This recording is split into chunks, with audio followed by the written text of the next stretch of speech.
Today's story. The shocking incident.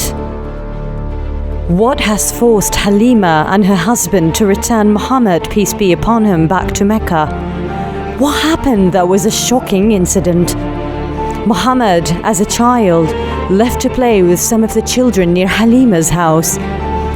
All of a sudden, two men wearing all white approached Muhammad and laid him on the floor. And just as surgeons do, they split open his chest. They then put their hands in the insides of Muhammad's chest and pulled out something out of his heart and threw it away. Afterwards, they patched the cut they made on his chest. What happened was exactly like a surgery done on a helpless child. No one saw the incident happening to Muhammad except for one, Halima's son. He was watching with wide eyes what happened to his brother, whom was suckled by his mother. He quickly ran off to his mother Halima and told her all about the scary thing the two men in white have done to Muhammad. Halima and her husband ran in panic, looking for Muhammad, peace be upon him, after what they heard from their son. And when they found him, they felt like there's something wrong with him. Halima's husband asked Muhammad, saying, "My dear son, is there something wrong?" He was a child, at 2 years old, yet he explained in details how the two men in white split open his chest, removed something out of his heart, and sewed his chest back to normal. Now, so many might mock or not believe this. It does seem unbelievable that a 2-year-old can explain in words what happened in details. Or the fact that two men in white have split up a child's chest, put their hands inside the heart and sewed it back, and that child is still alive and talking? Well, there's one word that can answer all unexplainable things that may happen in life. And that word is miracle. What happened to Muhammad, peace be upon him, was simply a miracle. Because a miracle can be defined as something that happens which defies nature, something unexplainable and supernatural. For example, try explaining how the staff of Prophet Moses turned from wood to a snake. It can never be explained, logically or scientifically. No way. And that is why faith is defined as believing what is unbelievable. If any of you watchers do not believe in miracles, I suggest you don't bother reading or knowing about the Prophet Muhammad's life. But if you continue watching and believe in miracles, then well done. You are on the right path. Anyway, that incident scared Halima and her husband, and they decided not to take care of Muhammad, peace be upon him. Amina was surprised they returned her son, even though last time Halima came pleading her to keep Muhammad a little longer. Halima and her husband explained to Amina everything happened. They did not hide anything. Now I want you all to imagine your own child goes playing around in the neighborhood and gets hurt by someone. Only gets hurt just a little bit. How would you act as parents? Would you keep quiet about it? Would it be fine?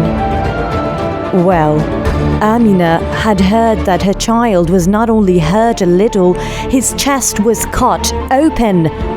What do all of you think Amina, the Prophet Muhammad's mother's reply to the story she heard about her son was?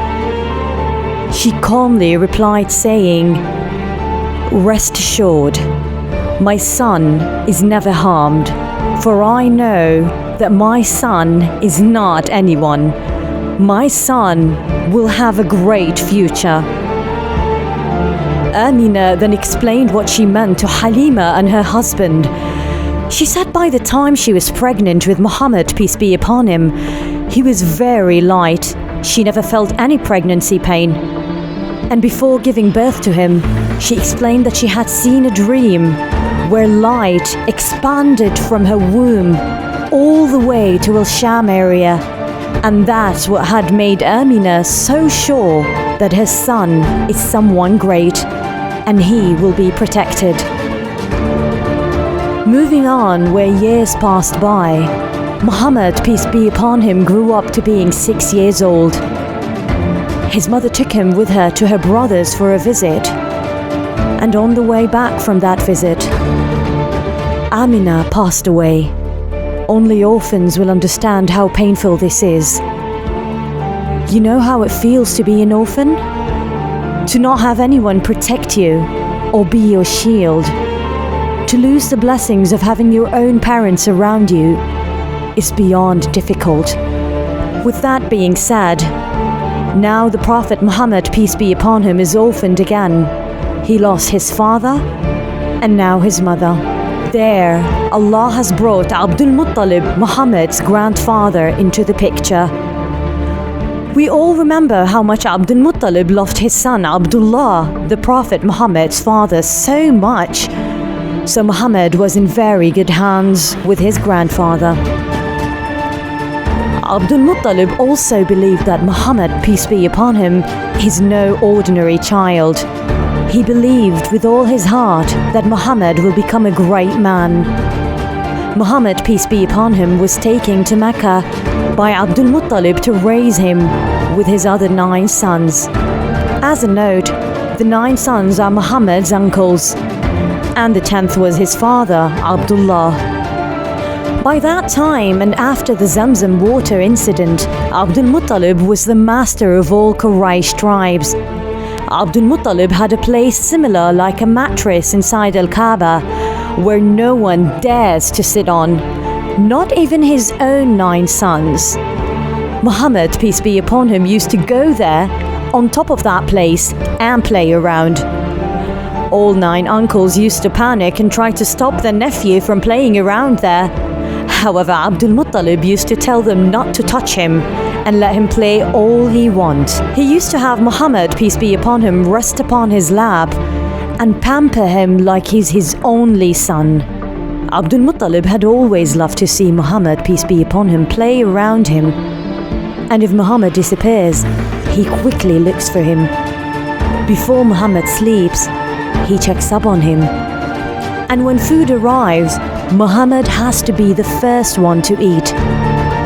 He used to tell Baraka Ayman, whom was the first woman who suckled Muhammad, peace be upon him, to closely watch Muhammad.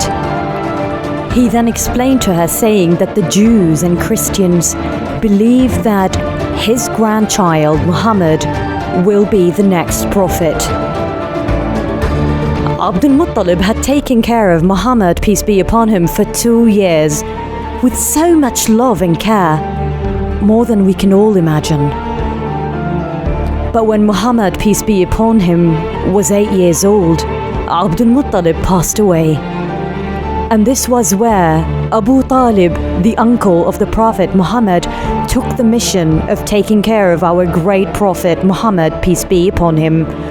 I can imagine how painful it is for a child to lose the people he loves, one by one. Don't forget to watch the next episode to find out how the blessings of Muhammad, peace be upon him, reached out to his uncle Abu Talib and his cousins.